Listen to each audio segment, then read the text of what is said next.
Sharp Talk time, people. This is Mikey Spice.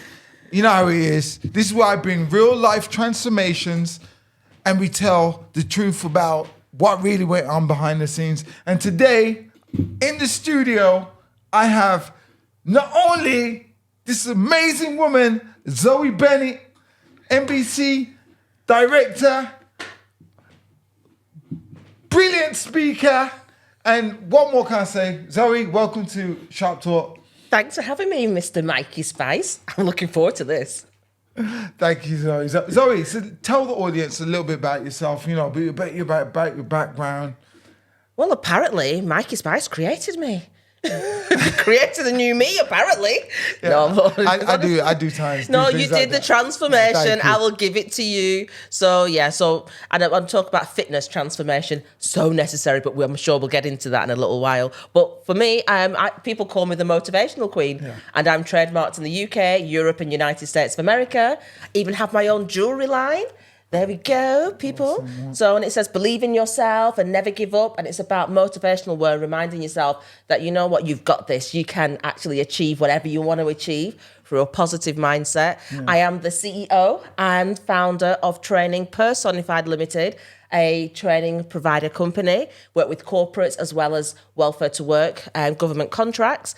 And I am the founder and creator, the sole founder and creator of the MBCC Awards, the Multicultural Business and Community Champion Awards, where we recognise and value inspirational unsung heroes around the UK. So from all that, people, you can see that she has a busy lifestyle. Am I right? You're all right, but I'm also an author. Okay, see what I'm saying? And a radio host. Okay, so there it is. So, and a speaker. Okay, so see. What's up? Okay, so you know that excuse where everyone says they ain't got time? Okay, well, we're going to talk about how you managed to do a body transformation, okay, and change around all these things. So first of all, Zoe, listen, what was life like before you actually, you know, jumped on like my transformation program? And, you know, what was life like before regarding your health, your mindset? I just was nothing without you, Mikey. Clearly nothing. You know, I wasn't living before I met you, Mikey. So before you discovered me, you wasn't living, huh? I'm sure you was living. Clearly wasn't living before you. I'm sure you was, but no, you give me a whole new. I'm being serious now. Right. Once you get your fitness levels to a level, so many things that you were struggling to do, like walking upstairs and just general things, even speaking on stage where I would get out of breath. Don't do that anymore. As a result, and I'm going to give it to you. That's the only thing I'm giving you for this little minute. Okay. Yeah, that you actually transform that. Thank you. But in the sense of like, you know, you say like you wasn't living. In a certain sense, what was your habits and your lifestyle like then, like regarding your eating habits? Because I know we did, you know, when your eating habits, sleeping habits, you know, movement-wise and things like that. This is now where I keep it really, really serious. I was in a very self-destructive state. Simple as that. For many people that know that my father was brutally tortured to death. And with that, I used to self-sabotage. And I would self-sabotage just to... in my mind, if I could do certain things to myself and I'm really terrible to myself, he'll come back and he'll come and save me. In my own head, and I know obviously it's from the normal people looking and listening to this, like, well, a dead person can't come back. But in my mind, you do that negotiation. If I do this and I do that, then my dad will be there. He can talk to me again. And so one thing you would always say to me, if I was going, like, putting on weight, and I never had a weight problem, by the way, but if I was putting on weight, you know, I was always say, hey, kid, you're getting a bit fat, kid. So then I would make sure I just reassign and take note of what I'm doing. So I just used to once my dad was passed, I just used to eat and eat and eat, thinking, okay, if I eat so much, he'll come back and tell me, hey, kid, and I'll hear it again. And that's where my head was at. So I was very self-destructive in all of that. But then it came to a point where it was really affecting my health. And like I said, walking and going upstairs and even talking, I was holding my breath a lot when I was talking without realizing. So it would have different physiology issues within myself. So Yeah, then I met you, and I fought you every step of the way. And over time, I started getting it. Actually, I felt so much better, so much alive. And to be perfectly honest, without the accountability buddy from you, it is very difficult. So I always say to people, you know what? Work on your fitness. If you can't do it alone, there are people out there that can help you. And Mikey is that person. And let me tell you something. I can't work with any and everybody because I'm one of those people who's got a little bit of a mouth on him. Yeah. And I'll give as good as I can get, you know. But Mikey, my gosh, I've met my match. we're gonna. I'll be honest with you. I'm gonna tell you the truth, okay? Because I was at one of the awards and I seen Zoe and like we spoke. And it was like must have been like a year and a bit before we actually start working together. And in prior meeting Zoe, I was like, Zoe, you need to come down and we'll do like a taster session and stuff like that. Can I mention? What you're trying to say is you're fat. Yeah. So just work with you. Like I always do a discovery session, so like that way we see we're vibing and stuff like that, and see what the real issue is about what's going on. And I got Zoe on the rower. And I was like, Zoe, I need you to warm up on the rower for me. And I think it was like 3 minutes or something like that. Zoe got off the rower and she was like, Michael, you know what? I can't breathe, man. And I was like, yo, just be calm, like, you know. And Zoe was like, I need to go find my inhaler. And then she come back and she was like, I gotta find my inhaler. And Zoe, do you want to explain the rest of the other thing? Zoe? I can picture it right now, man. Well, put it this way, an ambulance came. And I literally, I could feel myself passing out. Mikey tried to kill me. That's the upshot, you know. Go for a training session, discovery. The man might try and kill you. We only did the warm up, man. And after the ambulance took me away, ended up in what's that one? That City Road Hospital on a trolley outside because there's no beds for me. You know, they're trying to revive me, and then I still came back, glutton for punishment. Round 2, ding ding. Let's see if you can kill me again. I know. Talk about self-sabotage. Yeah, I was like, you know, after I let her go in that ambulance and then I drove a car back, I was like, Zoe, like before I shut the door, I was like, Zoe, this is like, you know, it doesn't have to be this way. You know, this doesn't make the person that you are. She was like, I'll be back. And I dropped the car off and then, you know, we kept on seeing each other. And Zoe was like, Mike, I'm going to be doing it. And you know what? To be honest with you, you know, and your husband was like, you know what? Don't write Zoe off, you know. And I was like, okay, this is interesting. And you know what? A year later, Zoe come back and she was like, Mike, it's time. And I was like, wow, she's got really good marker mentality. That she set her intention. And despite, because I know some people really want to hear this story, because I know I'm talking to some people that are going through some health issues right now. And they're on the journey. And these things happen. But I'm saying is that, you know, you came back and you know, we started off the transformation. Well, that's the never give up attitude, isn't it? You can't say that to other people, never give up, if you then yourself give up. Come on now. I'm not one of those hypocrites. You know those people who says, oh, well, you should do this and do that, and that's the way you should go in life. And then clock it. They ain't doing it themselves, but they give out the advice. And I refuse to be one of those people. So thank you, Mikey, for giving me round 2. And I haven't looked back since. Yeah, I know. And we got into round 2. I remember, like, after I was treating her so fragile. I was like, so we like, and then after, you know what? She allowed me to, like, let loose, where she was like, Mike, I can take it. And, like, you know, when she came back, you spoke about some of your things that you wanted to walk up the stairs. And I know you just come into the studio. I was just double checking on, like, if you guys could see this studio where we're at right now, it's about, like 6 floors that have stairs you got to go up.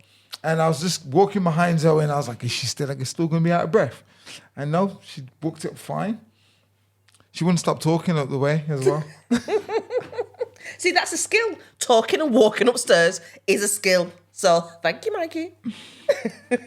So let me ask you a question. What was, because you know you went away and the rest of it, what made you, you know, what was it about coming to see me at the beginning, and that made you want to come back, and and look into the services I offer? What was different compared to others? Because I just knew I had to make some changes. I needed to put myself first, which I wasn't.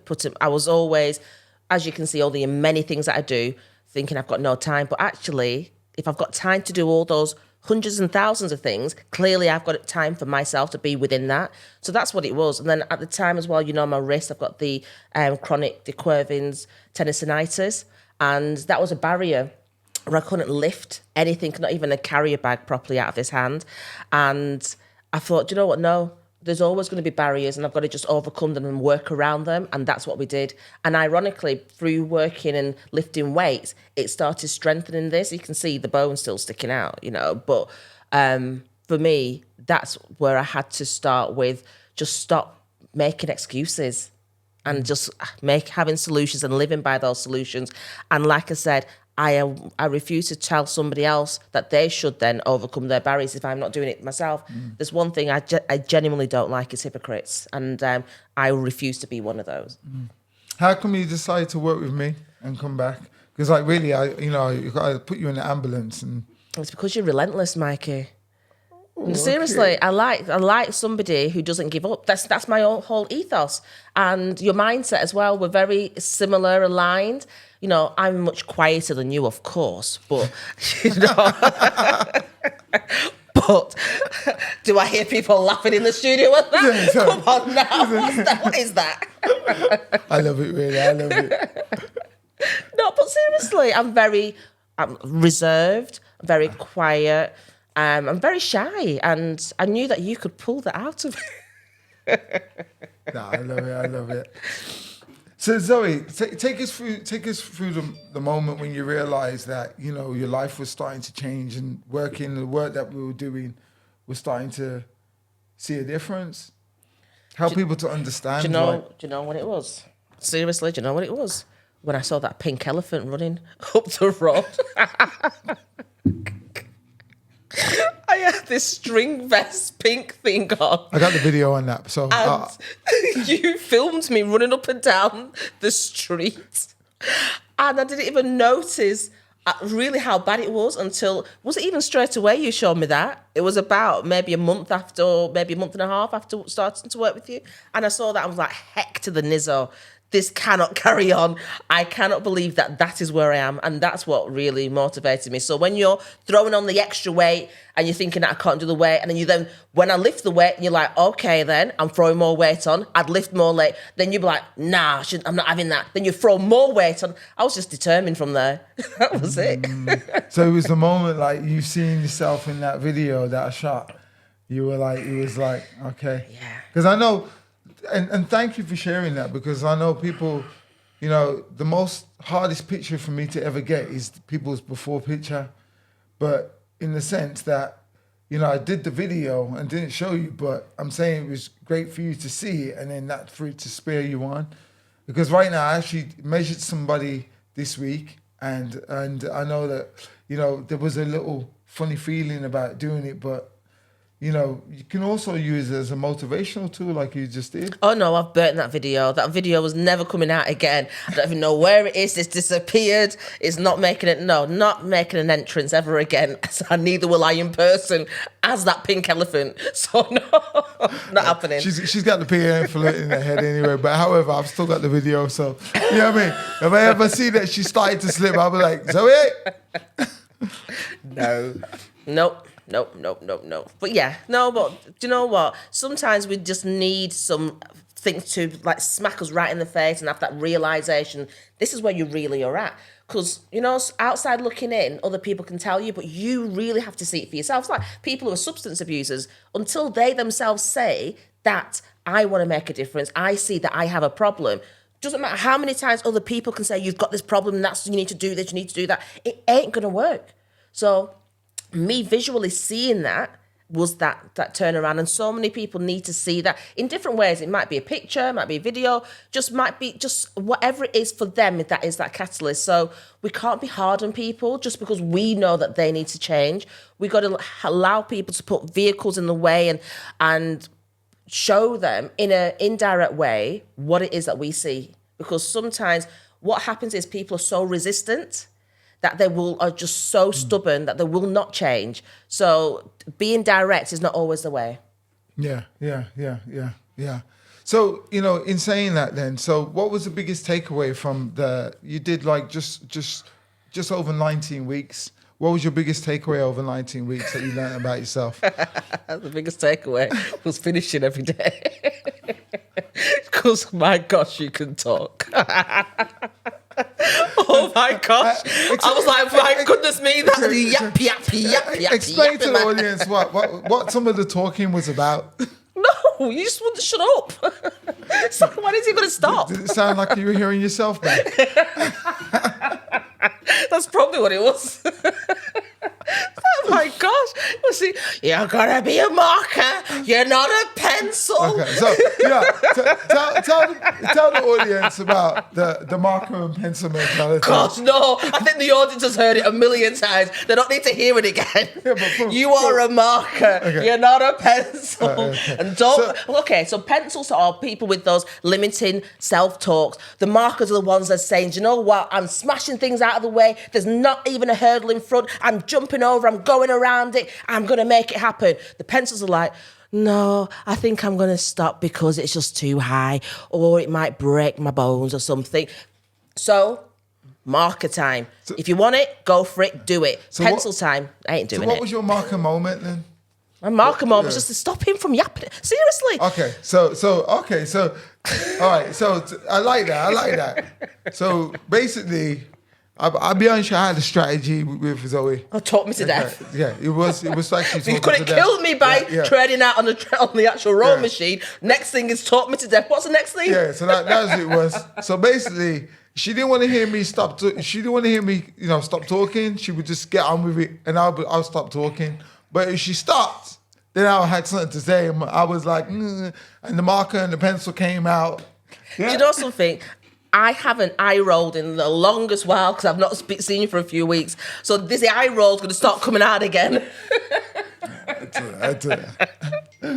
Honestly, no, seriously, no. We just have bants. That's we really have fun, and that's what makes you, when you're doing anything, you've just got to have fun with it. Yeah. And the hardest things are chores if you think it's a chore and it's difficult. But because we just bounce off each other, and and he really does aggravate me. No, not really. But because of that, I can work out, and it's not strenuous. It's not like, oh my gosh, you've got an hour and counting down the minutes until it's over. So and imagine if he didn't talk and we didn't have this bounce, it would be really ridiculously boring. I wouldn't get no results. I'll be honest with you, on the journey, I've seen some. I heard some hindering thoughts, but however, because I said that, Zoe, are you a pencil or marker? She went ahead and did it. And, some of the moments that caught me with burpees, like, at the beginning, you wasn't a lover of burpees. And, she actually sent me a video and went, Mikey, look at me now, man. And she did like 10 burpees. And I was like, hello, 20. Oh, sorry, 20 burpees. Okay. And, going, not just doing it in the studio, but also the work that you did away from me. I found very impressive, because that showed me that you didn't just want it, you just wasn't relying on me. You also put things in place for yourself. That's because I knew I had to then deal with you the next day. So I have to do something in the meantime. So tell the audience, what does life look like now that you've solved this problem and solve this? No, I don't think it's about solving a problem. It's about creating a new habit. It's about embedding something that becomes a lifestyle. That's the difference. That's why people always revert back and then they can't keep things up, because they think, it's a problem to solve, deal with that. They deal with it and then stop doing anything associated with it. So for me, it's about embedding it. So in my head, I'm having to think about water and drinking water and not overly having too many carbs. And if you have a cheat day, it's not a cheat all day, it's a cheat meal within a day and all of those things. And that's because I've got Mikey in my head. It's like he's sat on my shoulder, and and they say you've got like the devil and the angel. I don't know. You choose whichever one he is, but I've got Mikey on my shoulder all the time, and I eat, sleep, think of Mikey, my poor husband there. That's awesome. That is. That's awesome. So even though that, the talks and the rest of it, she couldn't wait to get out of the room with me. I'm still in her head and I'm still there. So Zoe, listen, is there anything you would say to anybody that's on their journey starting this year and, words of inspiration that they probably might... It's just about just getting started, but getting started for the right reasons. And don't think it's a quick fix and don't think it's just a short time frame. It's about how can you, even if it's not massive what you're going to do, what's the small little changes that you can do and do it consistently to make it easier, to make it a habit. So maybe carry on eating what you're eating, but reduce one carb item just slowly, then a second one, and then only blend it in maybe once a week after you've got used to it, your body's got used to it. Going all in and going on these crashes is really what is not good for yourself, your self-esteem as well, because what happens is when you don't do what you feel that you want to do, you then start having limiting belief thoughts. You internalize it saying, oh, I can't believe I couldn't do that. I'm no good. And then that physiology then obviously is not good for you when you're showing up as such as you feel like a failure. You feel like an imposter in your own life because you're not achieving and sustaining what you want. The only way to do it is to do it in small, bite-sized chunks, and little by little, step by step, you will get there. And then it will just become a way of life. And that's what it really is about. It's learning how to have and create a way of life that works for you. I hear that, people. So this year, make it a year that you create these habits and make it a way of life. Remember, I want to say to you before we leave off, there's two ways. You can either feel good or feel bad. It's a choice. Anyway, catch you on the next Sharp Talk. Zoe, lovely to have you here on the studio. Take care, guys. Thanks for having me.